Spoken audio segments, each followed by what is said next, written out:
The Ptolemaic dynasty emerged after the death of Alexander the Great in 323 BCE, when his general Ptolemy claimed Egypt and established a Greek-speaking monarchy that lasted nearly 3 centuries. The rulers of this dynasty understood the power of culture. They built temples in the Egyptian style, adopted pharaonic titles, and at the same time promoted Greek learning. Alexandria, their capital, became the intellectual heart of the Mediterranean. The Great Library of Alexandria was said to house hundreds of thousands of scrolls. Ships docking in the harbor were searched, and any manuscripts found were copied for the library. The originals were kept, and the copies returned. Knowledge was collected aggressively, treated as treasure. Among the texts most prized were the works of Homer. The Iliad and the Odyssey were not simply stories, they were the foundation of Greek identity. To the Ptolemies, owning the most accurate versions of Homer was a matter of prestige. Scholars debated every line, every word, every variant. In one of the library's annexes, a scribe prepared his tools. His bench was simple, a wooden table worn smooth by years of use. On it lay sheets of papyrus, cut and pressed from the reeds of the Nile. Beside them sat a small clay lamp filled with olive oil, its wick trimmed short to conserve fuel. A reed pen, sharpened to a fine point, rested in a dish of ink made from soot and gum. He adjusted the lamp so the light fell evenly across the papyrus, dipped his pen, steadied his hand, and began to copy. Copying was not mechanical. Each line required concentration. The Greek script flowed in neat columns, each letter carefully formed. Errors were costly. A misplaced accent could change meaning. A skipped line could ruin a passage. To aid his work, the scribe read aloud softly as he wrote.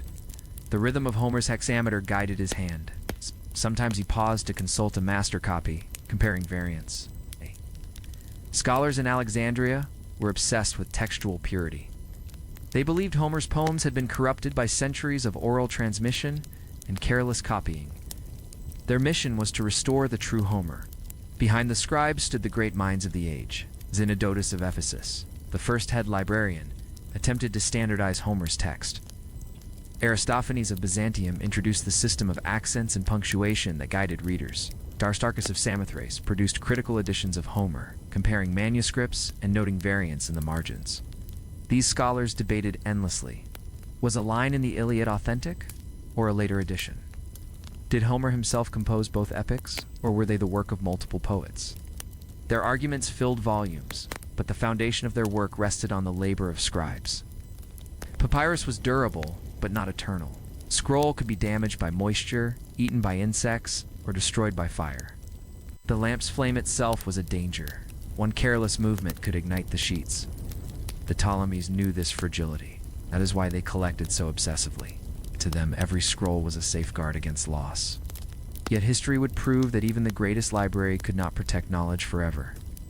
Fires, wars, and neglect would eventually consume much of Alexandria's collection. What made this moment remarkable was not just the act of copying, but the setting. Here was a Greek scribe in Egypt, preserving a poem about a war in Troy.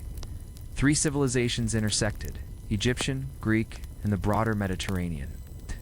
The papyrus came from the Nile, the ink from Egyptian soot, the lamp from local clay. The text was Greek, the story Homeric, but the act of preservation was Egyptian in material. Knowledge traveled across borders, carried by scribes, scholars, and kings. Outside the library, Alexandria was alive. The city's streets bustled with traders from Phoenicia, sailors from Rhodes, scholars from Athens. The smell of spices, mixed with the salt of the sea. The Pharos lighthouse guided ships into the harbor. But inside the annex, the world was quiet. The scribe worked steadily, his lamp casting long shadows. Occasionally he stretched his fingers, rubbed his eyes, and resumed. Hours passed, marked only by the dwindling oil in the lamp. What the scribe did was not heroic in the traditional sense. He did not fight battles or rule kingdoms, yet his work mattered. Because of scribes like him, Homer's words survived. Without them, the Iliad and the Odyssey might have been lost, remembered only in fragments. Centuries later, Roman scholars would read Homer in copies descended from these Alexandrian editions. Medieval monks would preserve the texts in monasteries. Renaissance humanists would rediscover them, fueling new art and literature. And today, readers across the world still encounter Achilles' wrath and Odysseus' wanderings. The story of the scribe reminds us that history is not only shaped by kings and generals, it is shaped by quiet labor, by hands that copy words, by lamps that burn through the night. Knowledge survives because ordinary people commit themselves to preservation. In Ptolemaic Egypt, the act of copying Homer was more than transcription. It was cultural diplomacy, political prestige, and intellectual devotion. It was a bridge between worlds, a safeguard against oblivion. As dawn approached, the scribe laid down his pen. The scroll before him was complete, another link in the chain of transmission. He extinguished the lamp, stretched his weary limbs, and stepped into the morning light of Alexandria. The city stirred awake, unaware of the quiet triumph that had taken place in the library's annex. In the survival of Homer's epics, we see the legacy of countless scribes, each one a guardian of memory. When we read Homer today, we are not only hearing the voice of an ancient poet, we are hearing the echo of Lamplight.